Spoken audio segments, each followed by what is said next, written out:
Morning folks, nice beautiful spring morning here in Western Sydney.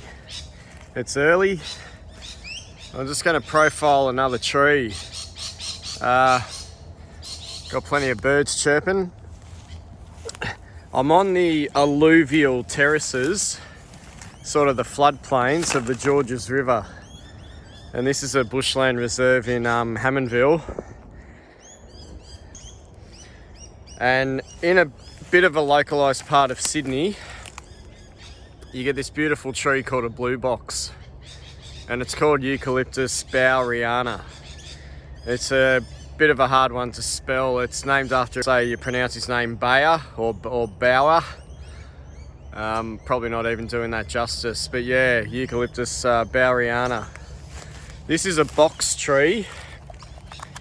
It's got, what we mean by a box is it tends to have these tessellated chunks of bark. I don't think I've made a video on a box yet, but you just get these sort of tessellated chunks in this sort of mosaic pattern, and a lot of the time the upper branches of a box, they'll go bare when the bottom part is in these sort of fibrous chunks, sort of small chunks. But in Eucalyptus baueriana, the bark tends to persist all the way to the upper branches. Yeah, it pretty much goes all the way to the branchlets, and a lot of boxes won't do that, but that's what this guy does, and that makes it easy to identify. Now, they've got a bit of a localised occurrence here in Western Sydney. They're in the Liverpool and Fairfield and Bankstown local government areas. They've got a real affinity with the Georges River. And I just remember where I grew up, just down the road from here at Chippy Norton Lake, there's a lot of them there, and I sort of experienced later that Fairfield City Council Bush Care had a lot of passion for them and wanted to preserve them. Here at this reserve at Lieutenant Cantello in Hammondville, there's some really big ones. There's some nice big Eucalyptus baueriana. Blue box. So they're not a tree that you'll see everywhere. And they've got a funny distribution. They occur in Sydney and then they sort of taper down the south coast. And I did see some nice specimens recently around Eden. I was on a gravel road down near Eden, the far south coast of New South Wales, and I saw a stand around there, and they were growing in sort of a deep gully near a creek line. They've got these really distinctive leaves. They're nice and short and really fat, and there's a few boxes that have leaves like this. Nice and short and fat. They do vary. You can get leaves that look more like a bit sort of more, say, elliptic or broadly elliptic or broadly ovate. Some that are going a bit sort of shortly lanceolate, we might say. But you can easily find a lot of leaves that, yeah, are sort of doing this sort of thing. They're concolorous. Same colour on both sides, and they've got a really strong hint of blue.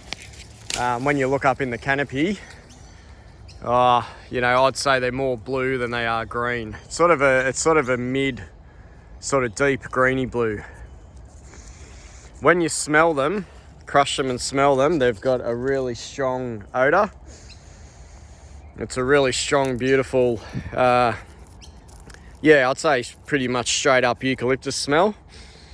It's not really a peppermint or anything like that. They got a really strong scent. Now, I did have some additional material here to just show some features, but that's all right. We can just go for a walk. So have a look out for that brown tessellated bark. What I was going to say later, but I'll probably say now, I find some of these boxes, if you're just roughly linking sort of things you know to things you don't know. They sort of, sometimes just a little bit, they resemble that exotic tree called a camphor laurel. They sort of have a similar coloured looking bark, and the foliage as well, sort of the shape of the foliage. Sort of just a loose sort of link to something like a camphor laurel, if you know that tree. But what I found here, I've got some beautiful flowering material. So they're in flower at the moment. It's October here, late October, and we've got these beautiful dainty flowers.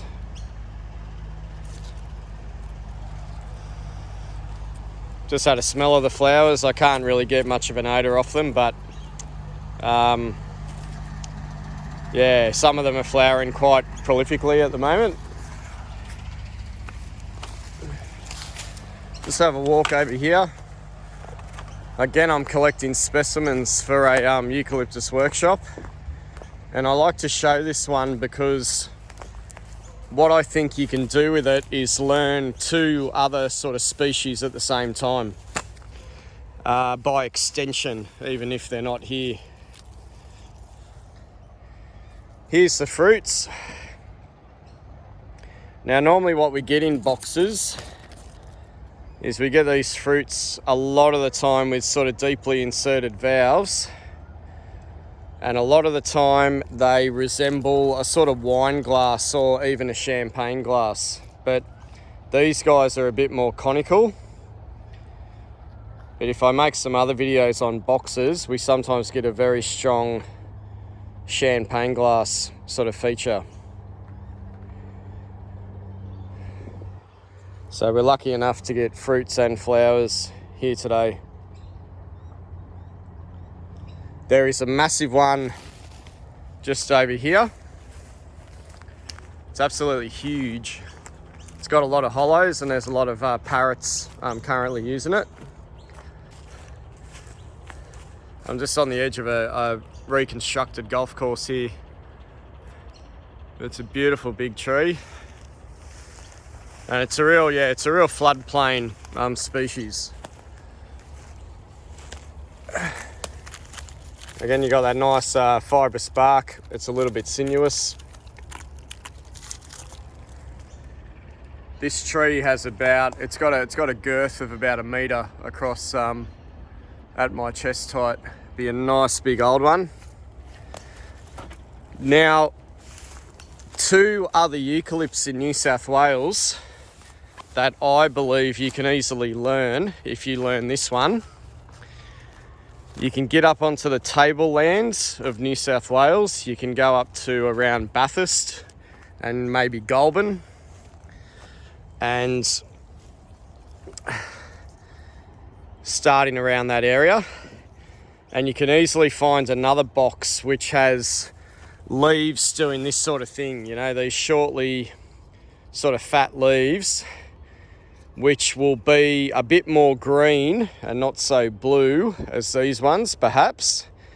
And the trunk is a little bit different. The trunk doesn't have the darker brown tessellated bark going all the way up. The tree will have more of a part bark. It might have a bit of a, you know, baueriana looking bark halfway up, and then it'll have smooth branches after that, just depending where you find it.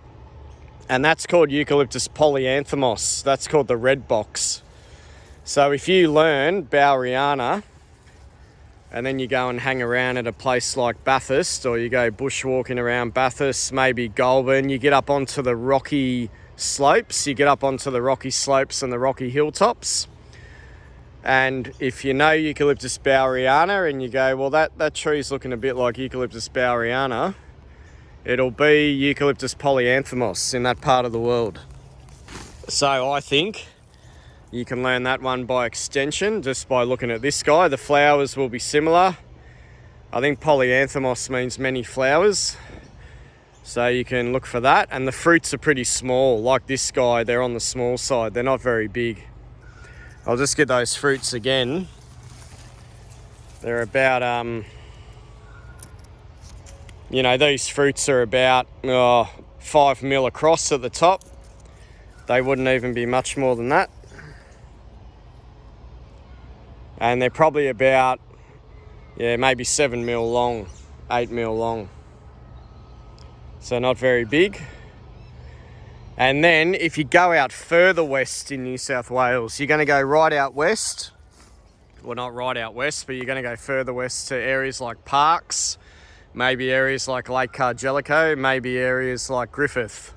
If you go out there, you'll see a tree that looks totally like Eucalyptus baueriana, possibly not as tall as these ones, with its leaves glistening in the sunlight and with leaves very green. They're very green, olive green, mid-green, concolorous, and I'd say dull green as well. Well, yeah, sometimes a little bit glossy, sometimes a little bit dull, but the sunlight does glisten off them.